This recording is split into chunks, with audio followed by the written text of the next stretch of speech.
Hello, children. How are you? So we have a very interesting person as our guest today. She is a storyteller par excellence. Her name is Gauri Bakshi. Good morning and welcome, Gauri ma'am. Hi. Welcome to Skoolz. Firstly, what is it that you want the children to achieve through your stories, and why stories and why story time has been so special to you? So I think stories have a lot of power, and especially at the right age, the right kind of things if you get to hear, my stories are basically based on creating parallel realities, you know. Uh, it's about something that you see around you, some things that you're made to believe just because it's happening around you. Stories really have the power to give you a different perspective of everything, a human being, yourself, everything. So, my stories usually I use to just open up that another door of possibilities. You- Yes.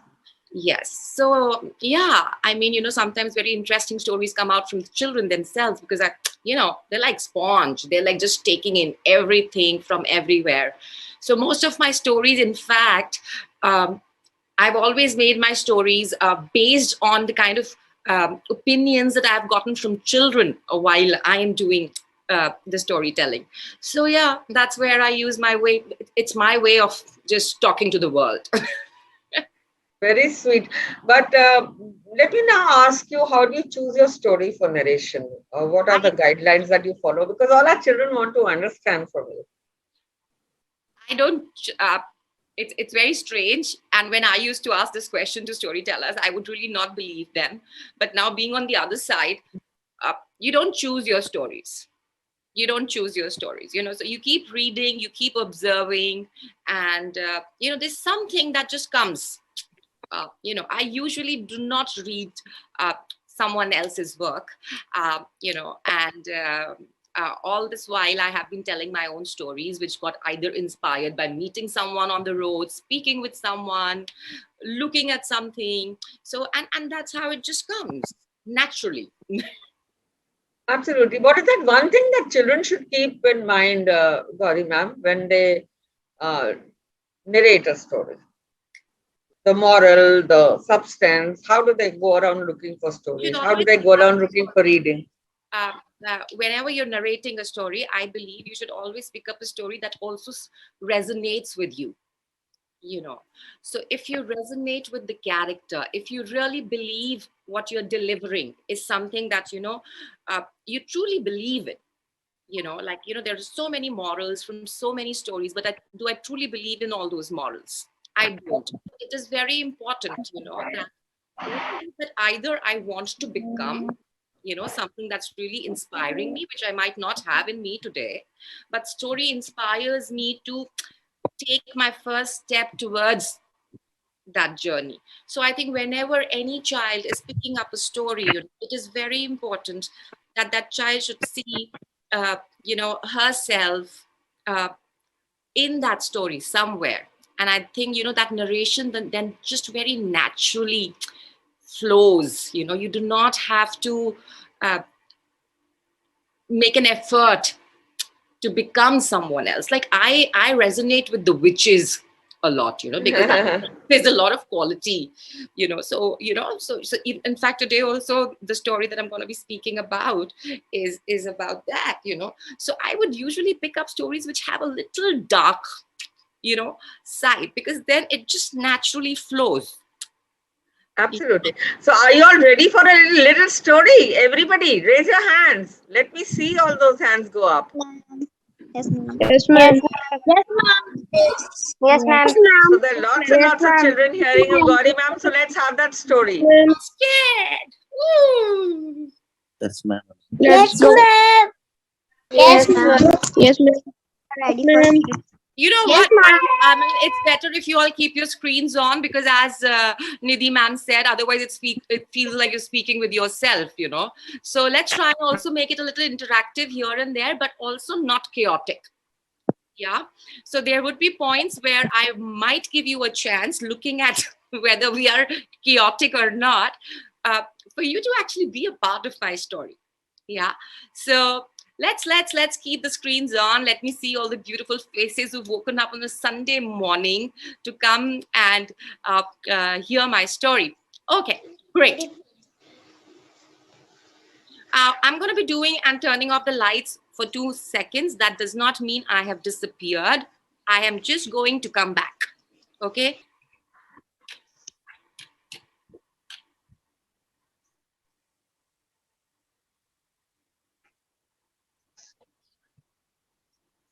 Hello, everyone.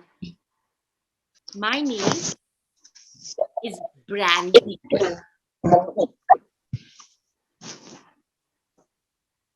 What I'm going to tell you is how I got my name Brandy.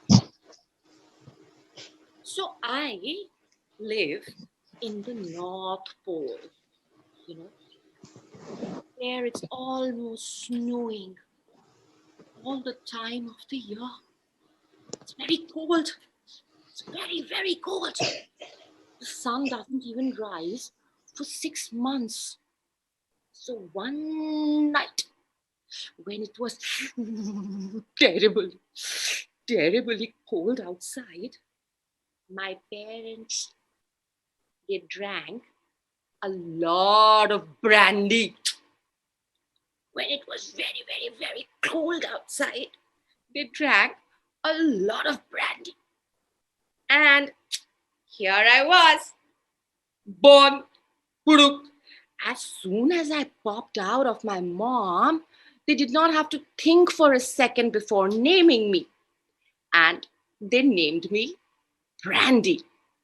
Every time they look at me, they always remember that terribly cold night when they had a lot of brandy and I was born. So anyway, you don't really have too much to do in the North Pole, except for some reindeers, polar bears, you don't really have a lot of people who live there. For us, we have to be indoors most of the time of the year. Now, what probably do you think somebody can do indoors all the time? I mean, it's so cold outside that most of the time you have to spend indoors. So I started cooking. I learned how to cook, and that was amazing. Very, very early in my life, I started cooking, and I would start cooking meals for my parents. But then, cooking was getting very, very monotonous. And also my parents were very smart. The day they saw that I was cooking, they actually stopped cooking. And I knew what I was, going in for. So taking the liberty of being a child, one day I said, I am bored and I don't want to cook anymore. So my mother told me, Brandy, if you don't cook, what are you going to do in this house? We can't go out. What are you really going to do? She said, I have an idea for you. And she introduced me to a book. Wow, a book. Staying inside my own house, I can travel anywhere in the world.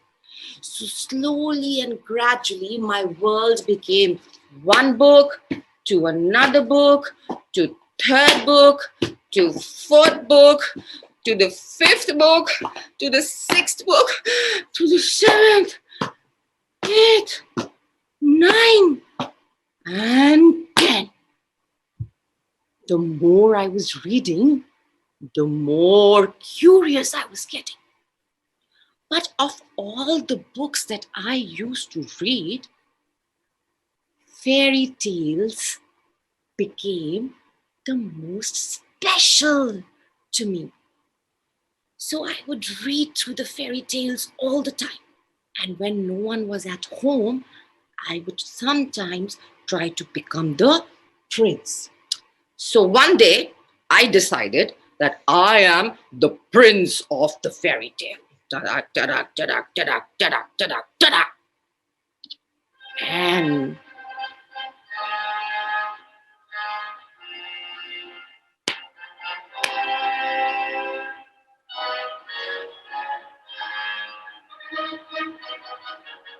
and I pretended to be all strong.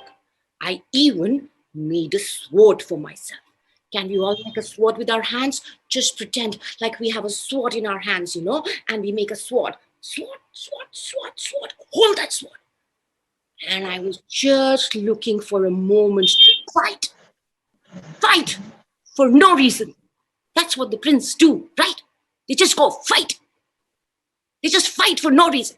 Every time, as a child, go fight, go fight, go fight. Even if it's not your reason, go fight. But I was looking for a reason. I was not getting any reason. So I started fighting with a little fly in my room. I pick up my big sword and I started slaying the fly. Chidum, chidum, chidum, chidum. I got really tired. And my mother came and saw that I was trying to slay a fly. And she told me, Brandy, what are you doing? Why are you behind that little fly? I said, because that's what the prince does. The prince is always going to fight for you. Huh? Really? But why? Because that is what the prince does, Mama. The prince is going to fight for you. My mama looked at me and gave me that very ridiculous look for the first time, huh? Brandy, really? I mean, you really want to become the prince? Fighting for no reason, everywhere, trying to save the ones who can actually save themselves, just trying to be in the limelight by fighting for no reason. Such a unreasonable character it is. Oh, I think you should just quit. That quite made sense to me, huh? Why do always people need a prince in the shining armor to come and protect them? I mean, doesn't the prince really have anything of his own to do? Huh? Always go behind other people's problems. And he actually doesn't give a chance to people, to sort out their own problems. And I thought, yeah, you're right. That makes quite a sense. But then I wanted to become someone from the book. And now what got my attention was the princess. Oh, I wore that wig. I felt so beautiful. I kept looking at myself. Oh, my God.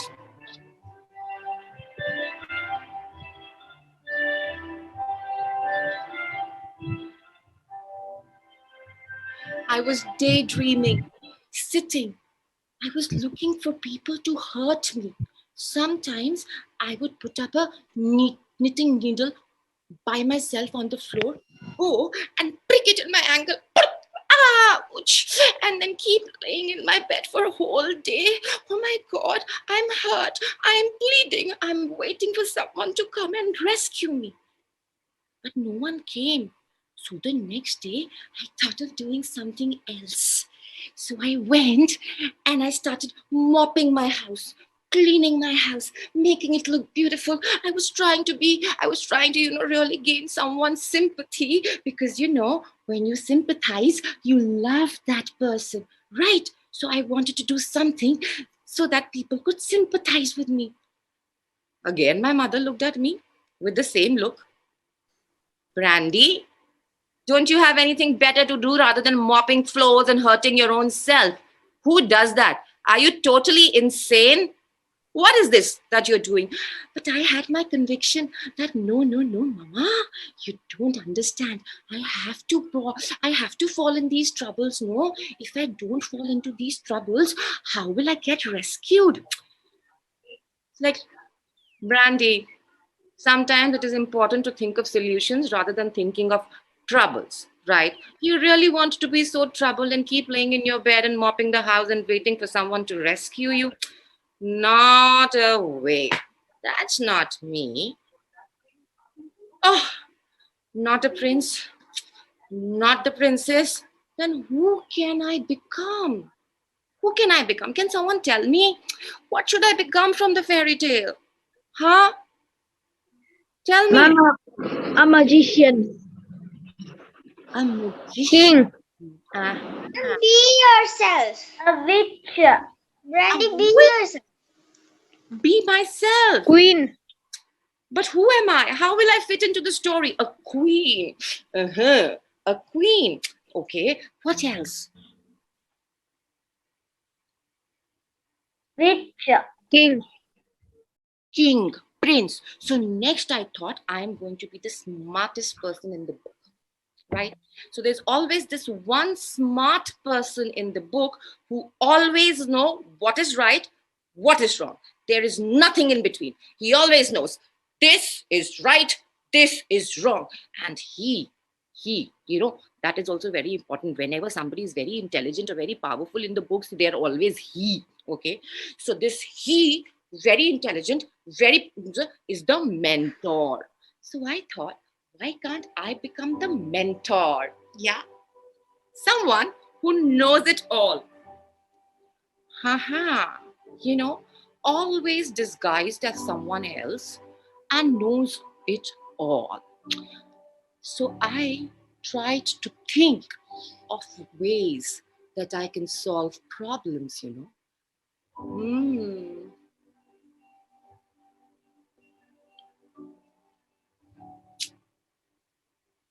But what problems could I probably solve? So what I did that day, when my parents returned from day-long work that they used to do that day in North Pole, I started consulting them. And I started telling my father and my mother what they should do. I told my father that, see, I don't think it's a very good idea to be living in the North Pole. I think you should better pack your bags and go and live in a city. My father looked at me and told me, Brandy, did you drink brandy? Oh no. I went to my mother and I started giving her advices. I was trying to help them. I was trying to tell them that I am the one who knows what is right, what is wrong. And I was going and giving advices to everyone.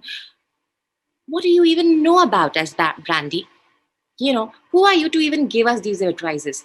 Nobody took me really well for the role of the mentor. And now was the time that I was really, really upset because I was almost getting out of the characters from the fairy tale.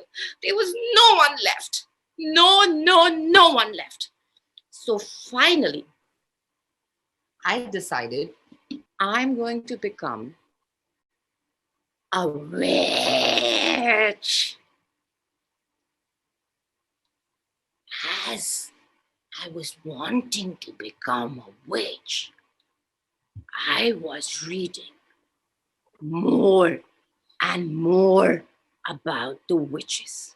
I reread all the fairy tales and I understood that witches are actually the most powerful character in any story. As I was reading more and more and more and more, I was getting convinced that it is the witch that I want to become.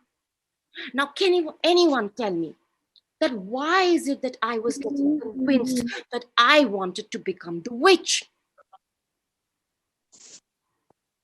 Anyone? Because you have powerful power. Because the witch was the most powerful character. Now, how did witch become the most powerful character in any of the books? Anyone? And sharp like mind. Very nice. Very, very sharp mind. That's something that really excited me too. Thank you so much.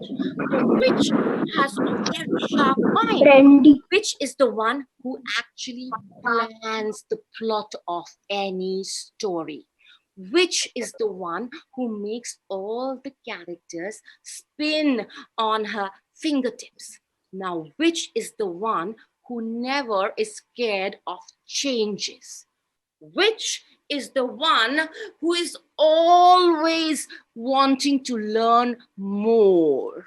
Which is the one who doesn't shy away from problems, in fact, goes up and faces it right on? There are so many things that I was thinking, and I was getting more inspired to become a witch. She's wise. She takes risks. She makes Bending. quick decision. I don't like you. Fushuk, I turn you into a mouse. She doesn't sulk about things. She goes and takes responsibilities.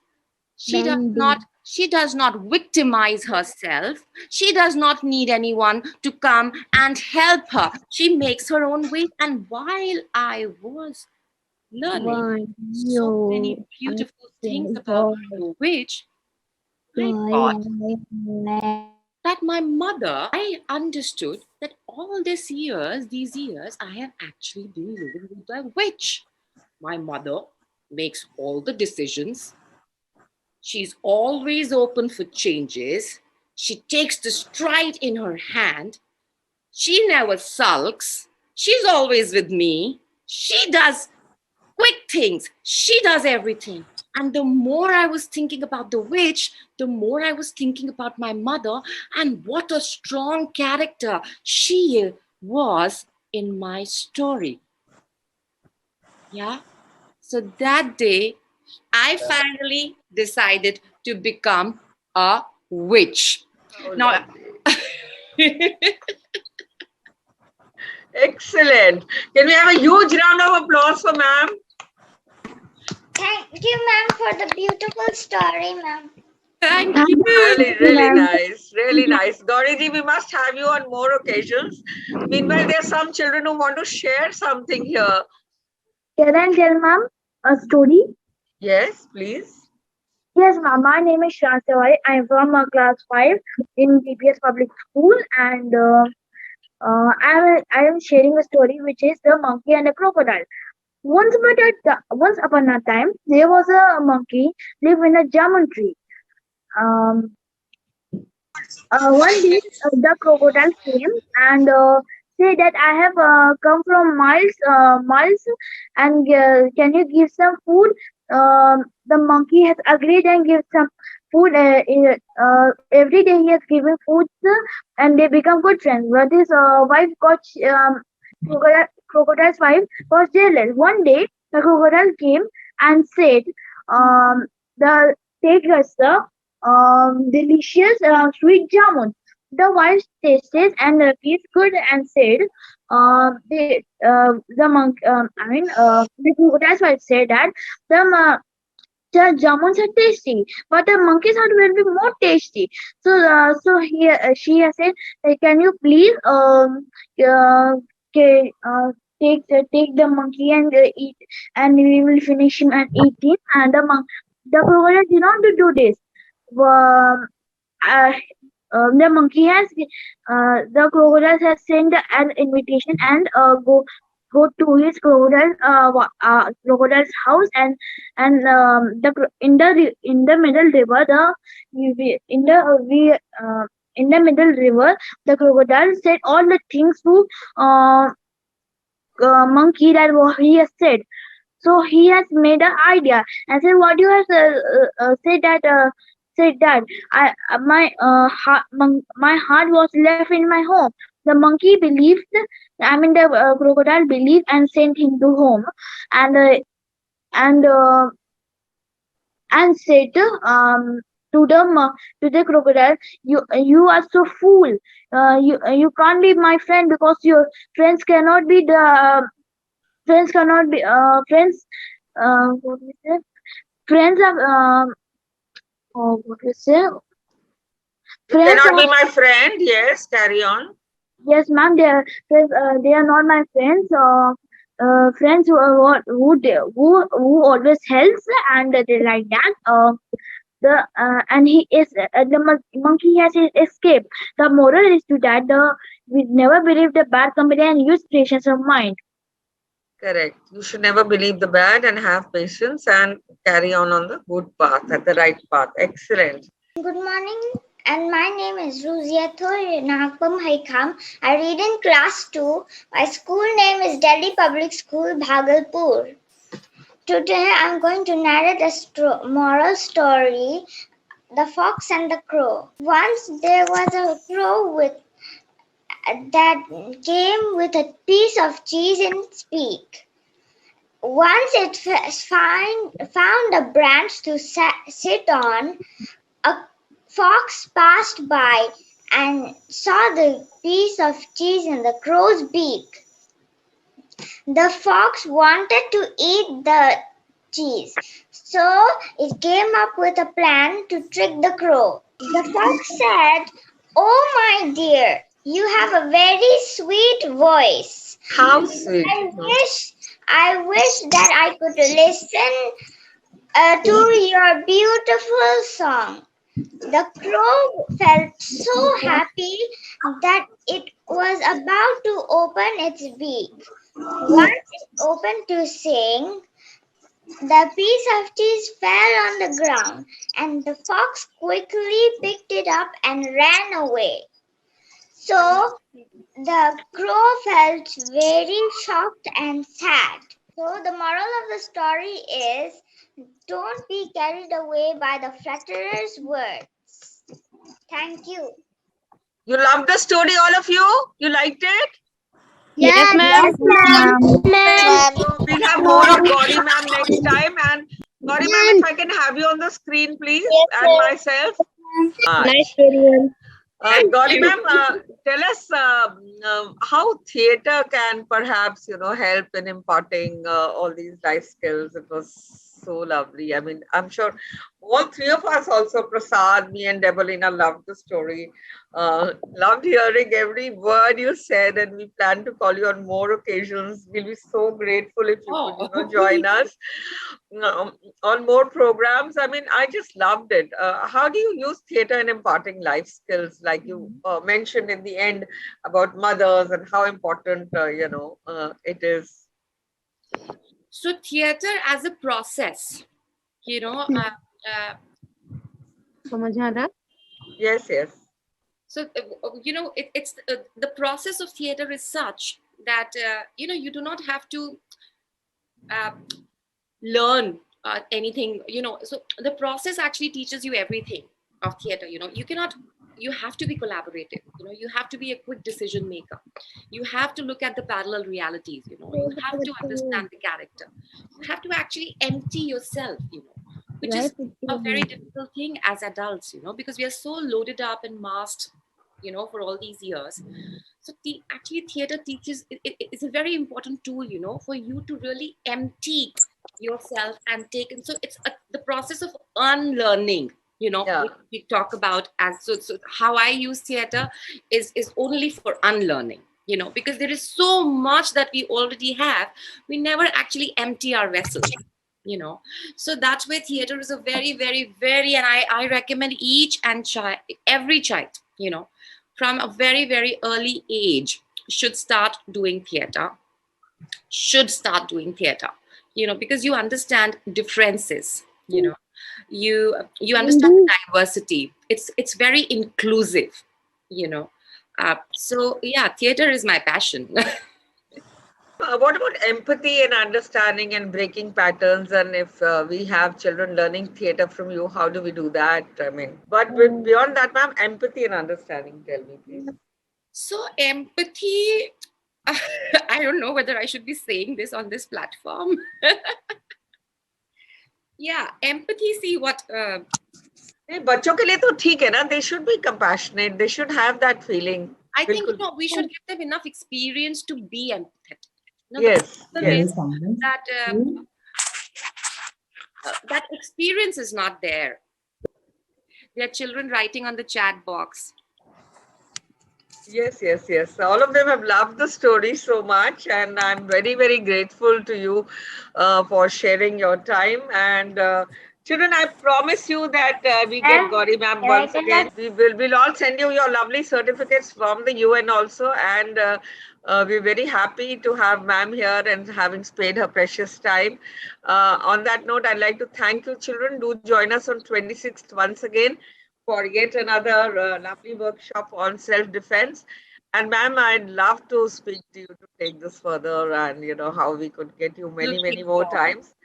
I hope all the children have enjoyed themselves. Debolina, could you thank our guest now? Yes. Thank you, Gauri ma'am. Thank you very much.